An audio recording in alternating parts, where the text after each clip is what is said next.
Besok pagi kami akan mengirimkan surat resmi kepada Presiden melalui Menteri Kesehatan berdasarkan Peraturan Presiden Nomor 80 Tahun 2017 dan meminta untuk mengganti Kepala BP POM Kota Semarang.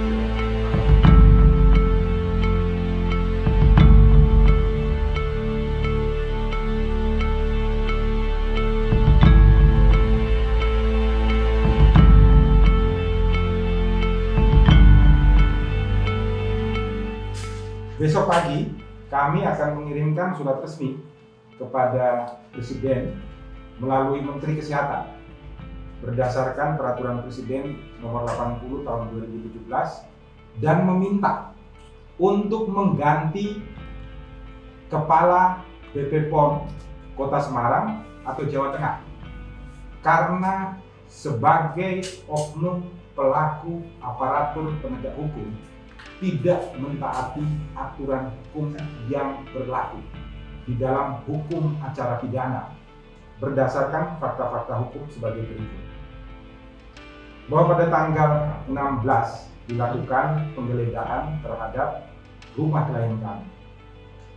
Penggeledahan di dalam KUHP khususnya pasal 33 ayat 3 dan ayat 4 mengatakan bahwa setiap penggeledahan wajib kepada aparatur yang melakukan penggeledahan untuk menanyakan apakah si pemilik rumah bersedia untuk digeledah atau tidak. Dengan maksud, satu, kalau yang punya rumah bersedia untuk digeledah, maka saksinya cukup 2 orang. Tetapi kalau yang punya rumah menolak untuk digeledah, saksinya harus 3 orang. Nah, di dalam penjelasan pasal 33 ayat 4 Kitab Undang-Undang Hukum Acara Pidana dikatakan yang dimaksud 2 orang saksi adalah warga tempat di mana rumah digeledah berada. Warga, 2 orang saksi. Dan kalau yang punya rumah tidak mau, ditambah lagi 1 orang saksi, yaitu kepala lingkungan atau kepala desa. Tidak boleh aparatur penegak hukum. Kenapa? Karena aparatur penegak hukum bisa memanipulasi alat-alat bukti dan barang bukti yang didapat dari tempat penggeledahan. Dan itu sudah ada jurisprudensi Mahkamah Agungnya yang melarang kepada aparatur penegak hukum untuk menjadi saksi. Di dalam surat penggeledahan yang disampaikan klien kami kepada kami, di sini tidak ada saksi dari warga desa. Yang ada hanya stempel dari ketua RT. Jadi ketua RT-nya ada, benar, tapi tidak ada 2 orang saksi. Yang menjadi masalah adalah ketua RT tidak ikut proses penggeledahan, tetapi hanya dipanggil datang untuk memberikan tanda tangan dan stempel RT. Ini akan kami buktikan di dalam pra-peradilan. Ini kesalahan yang pertama. Kedua, di dalam KUHP khususnya pasal 129 ayat 1 sampai 4 dikatakan bahwa penyitaan yang dilakukan wajib diketahui dan disaksikan oleh 2 orang saksi warga setempat berikut kepala desa atau RT dari warga setempat. Itu perintah KUHP. Di dalam berita acara penyitaan tidak ada RT maupun saksi. 2 orang warga setempat. Saksinya adalah anggota polisi dan 1 orang adalah aparatur BP POM. Dan di dalam pasal 129 itu dikatakan bahwa ketika penyitaan telah dilakukan di depan saksi, berita acara pemeriksaan harus dibacakan di depan saksi dan ditandatangani oleh 2 orang saksi warga dan kepala RT. Ini juga tidak memenuhi syarat penyitaannya.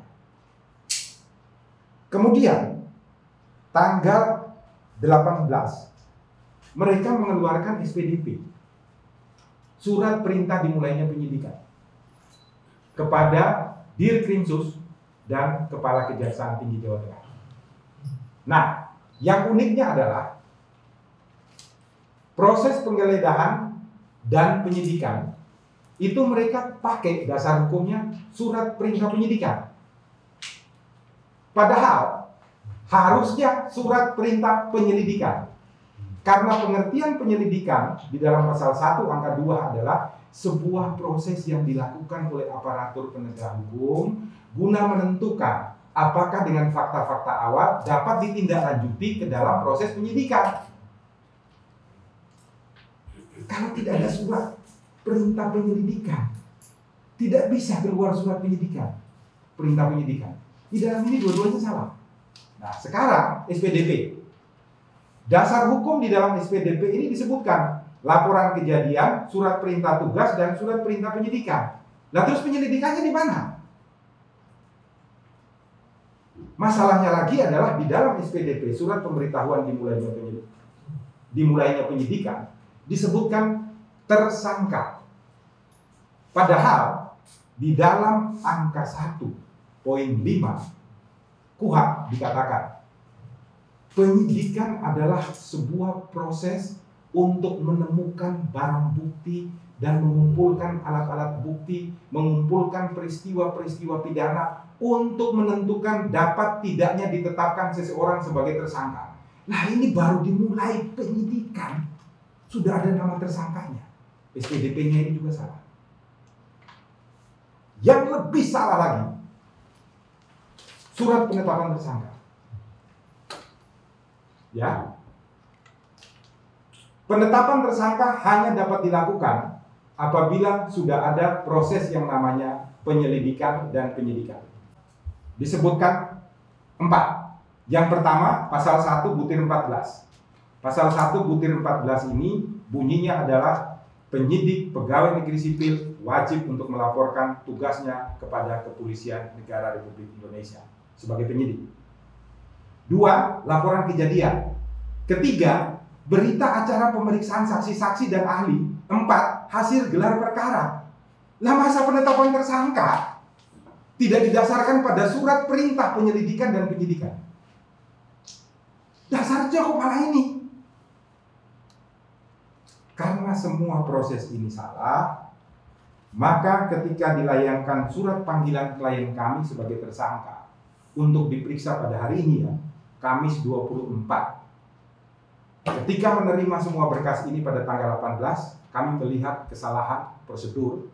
Maka ketika surat panggilan untuk diperiksa pada hari Kamis tanggal 24 ini turun kepada kami kemudian melakukan gugatan pra-peradilan yang sudah didaftarkan kemarin. Ini ada stempel resminya. Gugatan pra-peradilan terhadap apa? Terhadap penggeledahan, terhadap penyitaan, terhadap penetapan tersangka yang menurut kami melanggar pasal 77 KUHP junto putusan Mahkamah Konstitusi yang menambahkan bahwa penggeledahan, penyitaan, dan penetapan tersangka masuk di dalam ranah pra-peradilan. Setelah kemarin mendaftarkan, maka kami kemudian, tim kami berangkat untuk ketemu langsung sama Kepala BP POM dan Kepala Penyidikan perkara ini, Ibu Ari namanya. Menyerahkan surat ini surat pemberitahuan bahwa kami melakukan upaya pra-peradilan untuk menghormati pra-peradilan. Maka kami mohon pemeriksaan sebagai tersangka diberhentikan sampai putusan pra-peradilan keluar. Daftarnya kemarin, bukti asli pendaftaran ini kami serahkan sekaligus kepada Kepala BP POM Kota Semarang beserta Kepala Penyidiknya Ibu Ari dan diterima langsung oleh mereka. Pemberitahuan dilampirkan bukti pra-peradilan. Hari ini klien kami diberikan surat panggilan kedua untuk diperiksa sebagai tersangka pada hari Senin tanggal 28 September 2020.